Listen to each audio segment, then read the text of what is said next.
or whatever. I think public sector, one of the things I'd like to see happen is something similar to, I think it's the British Arts Council, the Canada Council in Canada, whatever the equivalent would be in the States or wherever.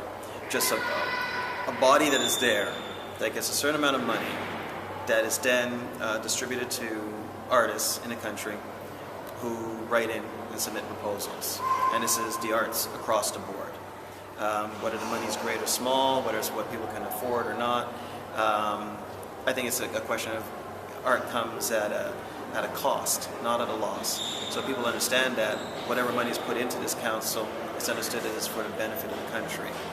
I would like to see some sort of council set up where this money is not a funding situation that comes every now and then, where we had a cultural action fund, that was great. I benefited from it, or my company benefited from it. But we need something that's ongoing, that is not just here today, maybe gone in a few years' time. All right. We also have a situation with where we have another major fund. I think it's the Sports and Culture Fund or something like that. And again, that's great.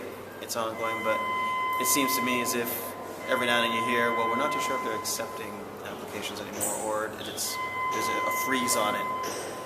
That's not the type of funding I'm talking about. I'm talking about a council that runs, that gets a budget. Even if the budget is cut every now and then, it is still getting regular annual funding, and artists are able to submit monies. That's public sector. I think there's tremendous support from the public sector in terms of the National Culture Foundation and other groupings. They're doing what they can do. Invest Barbados, whatever their mandate is, they're trying very hard to support artists. I think public sector now, artists have to continue to support each other and create their own industries. You mentioned what you're doing, what the Beijing Reporter is doing.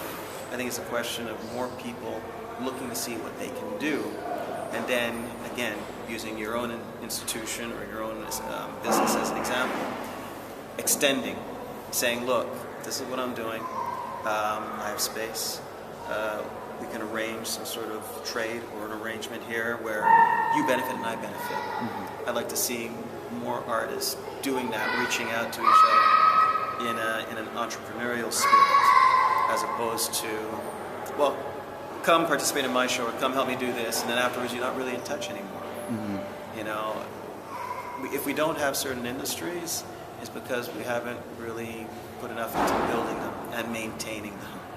So I'm seeing more of that. I think that buzzword you're talking about is because we're seeing more of that activity. But my fear is that we'll see that activity, and if you talk to people who've been here for a while, they say the same thing. Everybody gets excited, they come to meetings. After that, you don't see them, or the group falls apart. I don't want that to happen. There's a lot happening here, and I felt very good being able to say, Ian, would you carry, a guest blog? He said, sure, and then you would remind me too, when you came in, are you tweeting? Are you letting people know what you're doing? We need to do that with each other. And I would check in with you and say, well, Ian, how's the novel coming along? What's going on with that?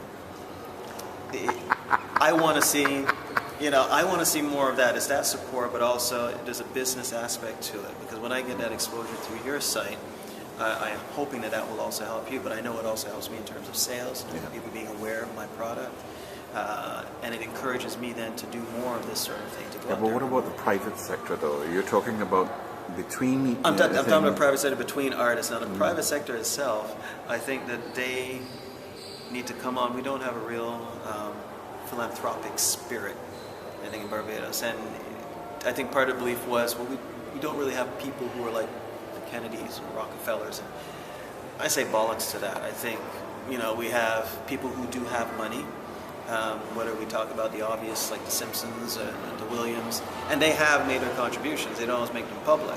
As far as I understand, they have, and I know people who benefited.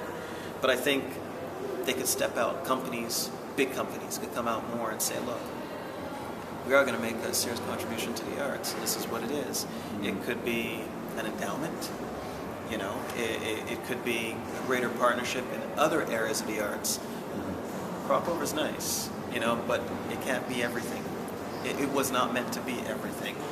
There are other areas of the arts, we talk about cultural industries, where I think the private sector can come in and benefit in terms of building brands. If you're talking about a movie industry, and people are doing films and everything like that, or the private sector should come in and say, look, we need to have our Mount Gay flashed when you do whatever you're doing. So that's what I'm saying. We have to get our act together privately as part of private sector as artists, so they can come in with confidence and say, I see your products, I see what you're doing. You know, I see your website, I see, you know, I want to get my brand there and continue to have that there for the next so many months. But it has to work in tandem. We have to get our side right so they can get their side right. But they have to be serious. And I wanted to have a place where people could go to find my erotica, my erotic fiction. Mm-hmm. People know about the erotic comics. Mm-hmm. There are people who don't know, and this is part of a longer story, people who don't know about the prose stories, that the comics are based on the prose stories. I've adapted them. And with anthologies coming out saying, well, this is definitive, or if you want Caribbean anthologies in erotica. And I'm looking at these anthologies and they're fine, but I'm also saying, I didn't know they were coming out to even review them. I didn't know they were coming out. No one contacted me in terms of editors. And I said, well, they can't contact you. They don't know about your stuff. So a friend suggested, well, why don't you put out an anthology of your erotica? I said, well, I thought about doing that, but I was going to wait until my mother sort of passed on. She looked at me kind of like, why?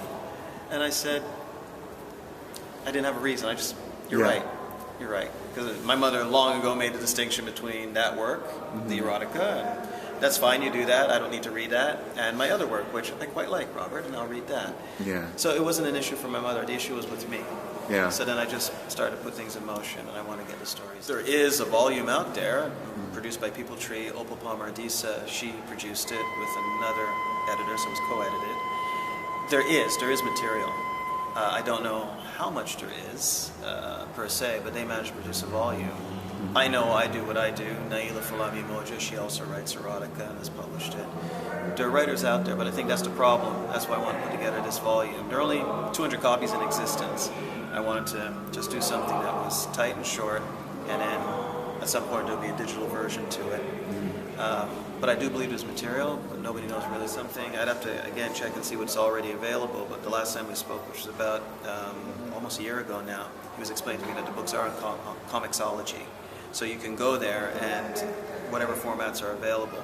And he was very conscious of the current formats and tablet size and everything. He was saying if you're producing anything new and working with an artist locally, please make sure that they're conscious of what is happening in the industry and in technology. So I think some of the formats may already conform to what you're talking about from comicsology. Beyond that, I would just say, yes, whatever I can do to make it more accessible to people,